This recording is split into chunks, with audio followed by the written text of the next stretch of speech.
और एक छोटी सी गांव में रामू नाम का किसान रहता था। उसके पास बस 2 बीघा जमीन थी और एक पुराना बैल।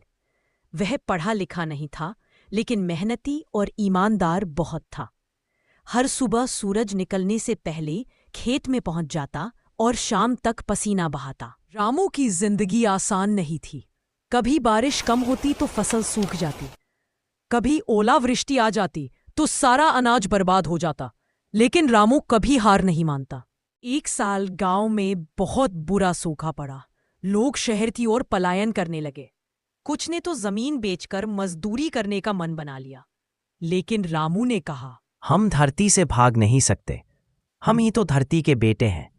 अगर हम ही इसे छोड़ देंगे तो इसका क्या होगा? उसने अपनी जमीन पर प्रयोग करने का निश्चय किया। उसने गांव के एक अध्यापक से सलाह ली और प्राकृतिक खेती के बारे में जाना।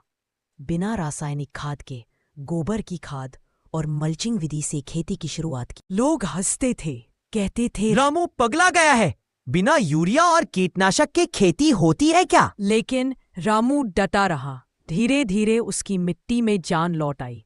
अगले साल जब बारिश थोड़ी कम भी हुई तो रामू की फसल हरी भरी थी। सब हैरान थे।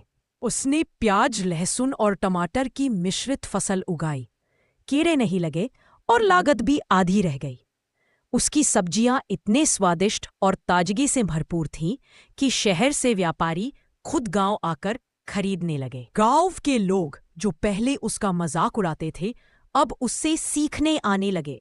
रामू ने किसी से कुछ नहीं छिपाया। उसने हर किसी को सिखाया कि कैसे कम पानी और कम लागत में भी उपज बढ़ाई जा सकती है। कुछ सालों में रामू ने गांव के बच्चों के लिए एक छोटा स्कूल भी खुलवाया। उसने कहा, खेती से पेट भरता है, लेकिन पढ़ाई से सोच बदलती है।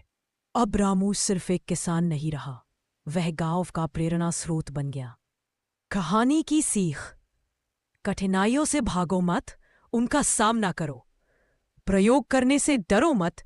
खेती में भी विज्ञान और समझदारी जरूरी है, लेकिन असर सब पर पड़ता है।